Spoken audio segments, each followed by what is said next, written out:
This is my Mk5 Golf GTI, and as cheap practical driver's cars go, it's one of the very best. But it's not perfect. For a while now, I've been debating whether or not I should start making a few upgrades. Currently, it's pretty much stock, with the exception of a K&N air intake, and while it would be nice if it was a bit faster and a bit louder, I am aware that modifying can be a slippery and expensive slope. I just can't decide.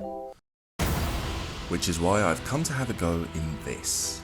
This GTI belongs to a viewer, and it's not stock.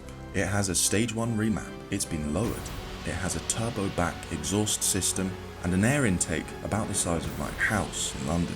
Overall, this car makes 267 brake horsepower, 70 more than a standard Mk5.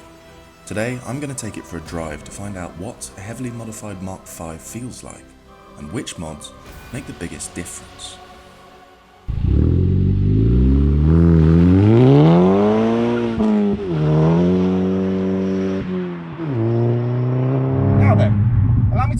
Explain why I'm a bit hesitant about modding my car, because I'm sure a lot of you are watching this and just going, do it. The first reason is cost. I'll be honest with you, I'm not TG Schmee. I don't have millions of pounds, and mods cost money. And sure, I could save up and do little ones over time, but I'm not sure if it's worth it or not. But the main reason that I'm a bit unsure about modifying my GTI is I don't want to ruin its personality. Now, some cars really suit being modified, others not so much. Super Imprezas, I mean, they're basically built to be filled with. Rolls Royces, not at all. And yeah, my car ain't no Rolls, but it is very nicely built and very comfortable and quite grown up. I like that about it. I don't want to do anything to ruin that. And to be honest, I've never driven a heavily modified car that didn't feel a bit aftermarket. So the first question is, does this heavily modified Golf GTI still feel like a Golf? Yes, a loud one. How does it feel to drive? What am I noticing? Well, first things first, good God, it's fast. Oh, 267 horsepower, that's 70 more than it has as standard. It feels more like double. Woo! I could get used to that. What I'm enjoying more than the extra speed is the aggression of that power delivery. That's what I'm looking for. I don't really want my car to be much faster. I just want the engine to have a bit more anger, and this has got plenty of that. But I'm very impressed by the fact that the car is handling the extra power very well. It's a bit torque steery, but not too much. But in all other ways, it's perfectly manageable. The car isn't freaking out. It's not trying to kill me every time I go near the throttle. It doesn't feel overwhelmed by the power at all.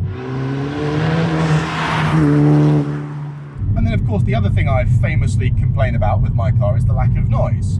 That's not a problem in this one, because this one is straight piped.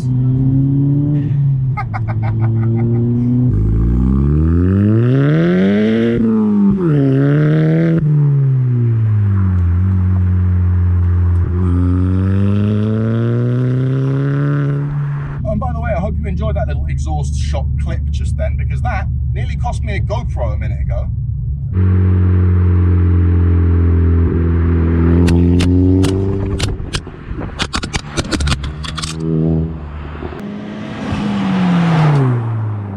It's worth pointing out that the owner of this car, Neil, hasn't just made it ridiculously fast. He's done all the boring, sensible things that you should do along with that. He's upgraded the clutch. He's given it the front discs of a Golf R, so it brakes really well. He's braided the cables, XYZ. It's a proper job, this thing. It ain't no bodge. One thing I'm not loving quite so much on this car is the ride. Now, this is on coilovers, and it's on coilovers because Neil plans on doing quite a lot of track work and also plans on adding even more horsepower down the line. So fair enough. But for me personally, I think the standard suspension is one of the best things about the Mk5 Golf GTI, and I really don't think it needs changing or improving unless you're planning on adding 1,000 horsepower. We've got to talk about the way this thing looks. Big fan of those wheels. God, I love the Edition 30 BBSs. They are an absolute work of art. I love the Monzas that come as standard, but man, those things are something else completely. If I had the money, I would definitely chuck a set of those on mine. That or a pair of gold BBS Super RSs, because I'm a bit of a chav.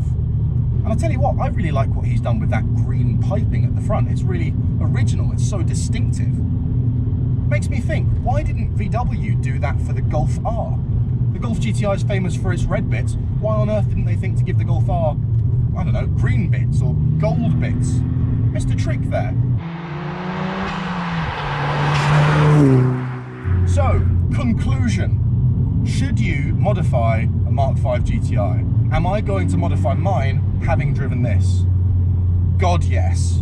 This thing is awesome. It is so fast, it's so exciting, and it's still a Golf. Okay, minus the bumpy ride, which I would have opted out of the coilovers myself. This thing has so much character. Everything that I'm missing in mine, this has got it in spades. And when I go about modifying mine, I think it'll be a bit different to this. I want mine to just about be able to pass as stock. I'm gonna make mine a little bit louder and a little bit more aggressive. I'm not gonna make it a big old rage monster like this thing. But hey, that's why it's called personalization, because it's personal. He's made this into exactly what he wanted it to be, or at least he's on the way to doing so. I want to do the same with mine. First things first, I need a stage 1 remap. I need that extra little horsepower. Oh, makes such a difference. Then we'll look at an exhaust, maybe. Beyond that, who knows? This is going to bankrupt me, isn't it? You know, it's funny. I lived in the US for a year, and in America, modification is so normal in the car community. Everyone who's into cars works on their car, modifies their car, makes it their own. In the UK, it's not really like that. I think that modification's almost looked down upon here. I don't know why, because making something your own just makes it better. Everything is better when it's personalized.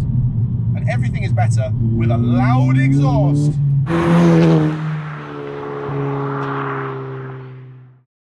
Hi there. Thought I'd do a little quick channel update because it's been a while since we did one of these. Thought I'd catch up with you all. First things first, thank you.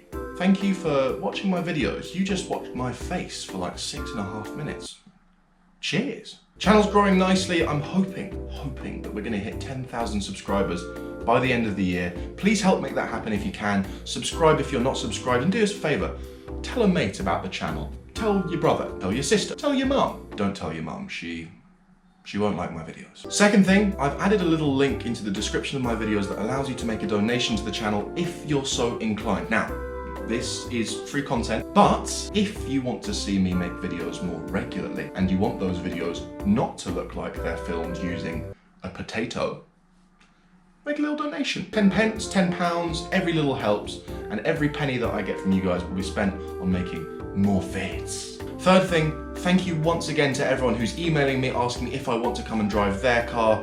This video that you just watched could not have happened without Neil, a viewer who contacted me. Cheers, Neil, you ledge. If you've got a cool car, if it's interesting or fun or quirky or unusual or just a piece of shit but you quite like it, get in touch with me. Drop me an email and I'll come to you and spend the afternoon with you and we'll have a laugh and we'll film a video and it will be great. And that's all I got. See you next time.